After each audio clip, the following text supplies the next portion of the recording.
Coming up on the Art Marketing Podcast, we're talking about the cost to acquire a customer, why I can afford to lose money on them and you can't, and some strategy and perspective on how best to approach your marketing going forward. Hey guys, Patrick with you here. And if this is the first time listening to the show, you can likely ignore this bit. For you loyal listeners, we the podcast team and I, we took a trip down to Hiatus. And turns out the beaches in Hiatus are quite nice. And next thing you know, we were supposed to come back and our flight got delayed. A couple of us lost our passports. We were stuck down in Hiatus for a while. But now we're back and we're fired up to be back and fired up to resurrect the Art Marketing Podcast and get it going again. I think the last episode was sometime around December. So we've definitely been off of it for a couple of months. Sorry for that. Thank you to everybody for the encouragement. Got lots of emails and got a lot of messages in the messenger bot saying, get it going again, get it fired back up. So it's nice to be missed. Totally appreciate that. Coming back energized and ready to get into it. So if you're an artist or a photographer, you'll likely have some questions. You'll always have some questions about your marketing. Where should I be spending my marketing dollars? What is the hottest venue I can be marketing in right now? Do I need to be on Facebook or Instagram or Twitter or Pinterest? What's the best way to grow my email list? Should I have a YouTube channel? Should I start doing the show circuit? How could I get started, right? The same questions constantly come up. All great questions, all important questions, all questions that we love delving into in this podcast. And, there is no unfortunate one answer to solve all of them. It's complicated, right? It depends, right? It's different for every situation. You'll understand. All of that aside, I've come to realize, especially through some work recently, that far too many people are attempting to answer those questions and not ask the next question. And what is the next question? What are you going to do after you've answered those questions? What are you going to do after you've acquired some attention? An email, a lead, a potential customer, even a customer. What are you going to do after the fact? Because if you have not thought through and you don't have a strategy in place for what happens after the fact, you're putting yourself in a tough spot. And I think as I unpack things here, the genesis for this episode really came, it came from a number of different things. And let me set it up. It's, we continue to be running a bunch of contests on Facebook Messenger with ManyChat. The episode's not about that at all, but we've been doing that a bunch lately.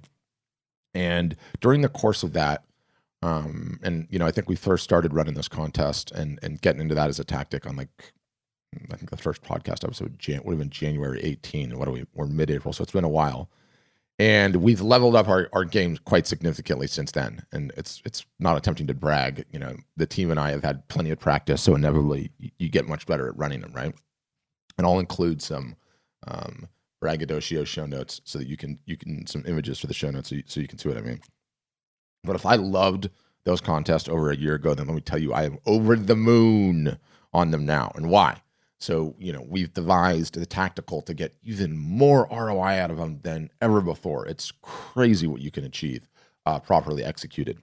So over the course of the last few weeks, anybody that's an Art Storefronts email subscriber, or if you're on the messenger list, you've probably seen me showing off some of the results and taking you behind the scenes and kind of showing you what to do. And the real purpose in all of that has been to get our Art Storefronts customer base fired up about them, start to get them educated, start to get them really excited so that we can build out some templates so that you can just click, install, and run these contests on your own. It's absolutely how strongly we feel about this thing as an art marketing tactic for the years to come. It's just so profoundly powerful.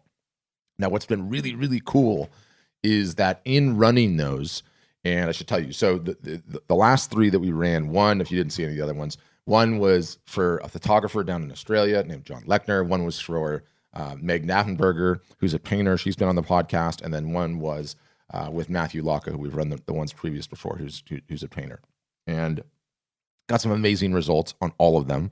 Some with some solid sales volume at the very end of them, some with no sales volume at the end of them, and some TBD because it's still in the middle of it, but sales are going well. And this is the sale that you have after you've run the end of the contest. If you've never heard an episode on the contesting, you might have to go back a couple, but it's not going to make or break this episode. But it was really interesting to see the completely different markets, different countries. Matthew's in Canada, Meg's in the United States, and John's down in Australia. And so completely different results, all of which is A-okay. That's always how it's going to go, and it's how it should go. Some are going to be a home run. Some are going to be less so, but they're going to generate a tremendous amount of attention, a tremendous amount of new subscribers. So part of this episode is coming out of that. It's the genesis from there. And also during the course of running these contests, during the course of, I guess what I'm trying to say is some of the genesis came from running the contest. Now let's switch gears. Another bit of the genesis came from as I was running these contests, and I was showing things off midway, and especially in Meg's contest, which like went crazy for a number of different reasons. And I got this post on the Facebook page, right? And it's a super catchy headline. I mean, it's the greatest marketing tactic of 2019. I have this screenshot, so I'll read it. You decide. One artist, 11 days, one Facebook post, one messenger bot, 35,000 people reached, 1,367 comments on a Facebook post, 391 shares, 290 new Facebook fans, 298 new Instagram followers, 300 new email subscribers, 567 messenger subscribers, $0 in ad spend, right? Totally playing it up, totally hyping up the headline. And I was actually really quite pleased at the time when I did it. Like, that was amazing results for a marketing campaign. And then somebody jumps right onto the post and leaves me a comment and was like, yeah, great. These numbers are fantastic. Amazing work. What about the sales? Did she sell anything? And that was the comment. And the contest wasn't even over at that time. And, the sale always comes at the end of it. But I read that comment, and as is human nature, what was my first response? I was like, you snarky little son of a, like, what? Are you kidding me? You look at these numbers? Like, look at these numbers I put up. These are massive numbers. You're asking me, did she sell anything? Are you serious with that question? I was fried out a little bit, naturally so. That's just human nature, right? To get defensive about it. Well, I got over it. I took a deep breath, got over myself, got over my initial reaction, and I thought about his question, which was totally and completely a valid one. And I was actually, somewhat profoundly sad after I took a look at it and I read it, because he doesn't get it. In the fact, most don't get it. Most don't get it. The question is completely wrong. It's completely off. And let me explain. What does he not get? What is it that he doesn't get? And in order to highlight it, let me tell you the story. And let me pick from one of my original questions up top. Let's say, we're talking about our marketing, and we're talking about, for the first time, we're going to go and do the show circuit. And let's say my buddy Tim and I, we're both landscape photographers, let's just say, and we're going to decide this spring, summer, it's spring now, summer's coming, we're going to go do the show circuit. So we'd both buy booths, we'd both reserve our spaces, we'd both get all of the initial inventory prepared, we'd pick what shows we want to go to, we start getting everything ready, we get our fish bowls and our print giveaway signs and everything. I mean, we're really going to do this thing proper. We're hitting that art circuit. And then off we go, we're out and doing it. But after a show one weekend, let's say, both Tim and I are exhausted from being on our feet all day long, Saturday and Sunday, 2 days in a row. So we go hit a bar to have a couple of drinks, wind down, and talk about things. And Tim is clearly visibly worried. It was a bad show. There was just not that much traffic for this one. We sold almost nothing, both of us combined, and only really captured, let's just say a decent amount of email contacts. That's all we got out of it. The show did not pencil at all in Tim's eyes. And I hear Tim's story. It's one I've heard so many times before. I take a deep and satisfying pull from my IPA, and I smile. And, Tim can't figure it out. He looks at me incredulously. I don't know what you're smiling about, Patrick. We both just paid dollars to stand on our feet all day and get a sunburn, be away from our families, to be exhausted, all to lose money. You're smiling. Are you crazy or what? And Tim, just like the guy who left the Facebook comment, just doesn't completely understand the game. He doesn't understand it. He doesn't get it. The smart marketer can actually afford to lose money on his customer acquisition cost. I'll say it again. The smart marketer can actually afford to lose money on his customer acquisition cost. And he's like, what? Wait, what? How is that even possible? And it's, he can do this because he understands that he's going to make it up over the course of the coming months and even, yes, years in additional sales to these folks because of the marketing they're going to do after the fact. They have a plan, they have a strategy, they have the tactics in place to continue to market in perpetuity to the attention to the people that they're bringing in. And it's such an important concept. The smart marketer, we will always be able to pay more to acquire a customer than our competitors can, because we know what to do after the fact. We know what to do after we acquire the leads and potential customers and new customers. And I'll always be able to pay more than Tim. I always just will. After we get home from the shows, what does Tim do? Tim gets going and focused on creating more photography. He ignores the potential customers and leads he just acquired. He's not emailing them, not just right after the show, but all year long. He's not sending updates. He's not nurturing their attention throughout the year. Instead, he's assuring that him and his art and photography will be out of his customers' prospective minds by the time that customer is ready to make a purchase, or by the time Q4 rolls around and Tim decides to send his one email all year saying, hey, 50% off the whole store, 24 hours to buy now. Who is this Tim? I don't even remember this guy. Tim? Or when the potential customer that was on his list just got engaged and moved into a big new house with extremely naked walls and wants to fix it. Tim is no longer top of mind. He's just not. Not me, though, right? Not me, and not you either. No. As soon as that show ends, the show circuit, all of the leads I captured are getting put right into a follow-up email sequence. I'm thanking them for checking me out. I'm asking them to follow me on my various different social profiles. They're getting a postcard from me in the mail, super cheap and easy to do, by the way. And they're going to see me weekly throughout the rest of the year after that, and the year after that. I am going to do everything I can. I have a plan in place to ensure that I will forever be top of mind in my leads, potential customers, and customers' minds. And that's what it is. And it's so incredibly important. It's so incredibly important. It's as a result of that activity on my part, that strategy, that plan, that I can afford to lose money on my customer acquisition cost where Tim can't. Now, don't misunderstand. Just because I can afford does not mean I'm aiming to lose money on my customer acquisition cost. But when it happens, and it will, I know I'm still okay, because I'm going to pick up the revenue over the course of the year and years to come. That I can afford to lose on some, break even on others, profit wildly on a few. But if you blend them all together, all of your customer acquisition costs are all going to go into the same bathtub. And that's just such an important concept. As we just recently wrapped up these contests with the 3 Art Storefronts customers, I told each of them individually, like, congrats. You have a ton of new attention in multiple different venues. Now, all 3 of those folks, Meg, John, Matthew, are super active and confident marketers in terms of social media. They don't ignore those channels. They all could get a little bit better, admittedly, at email, but we're working on that. But they're great on the social channels. But I said to all 3 of them, I gave them this exact rant, and I was like, look, you've just built up these big messenger subscriber lists. If you really want to get some ROI out of this exercise, it's not over. It's not over when the contest ends and you get all of this action, you get all of these sales. It just begins the next day. You have to have a strategy for contacting these people week in, week out, and keeping you and your art top of mind. Top of mind.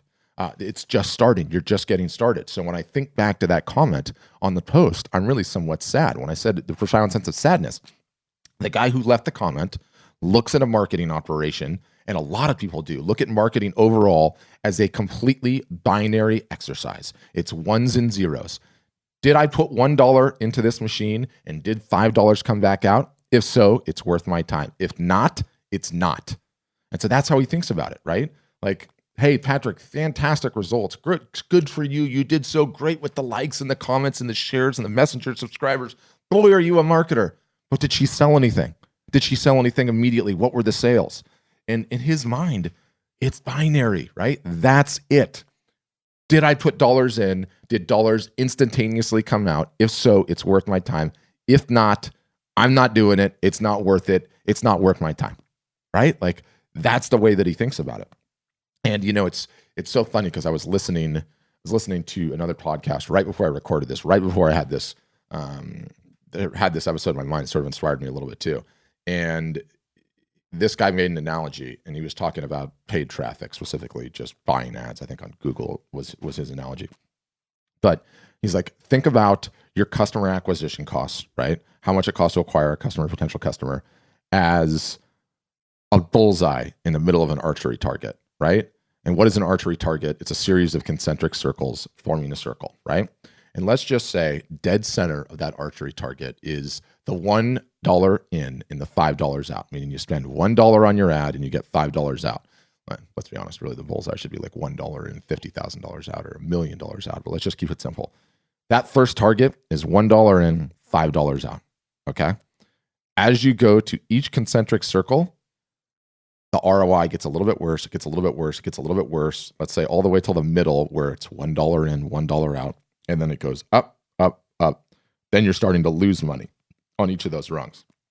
Well, that guy that left the comment, he's out there all day long just trying to hit bullseyes.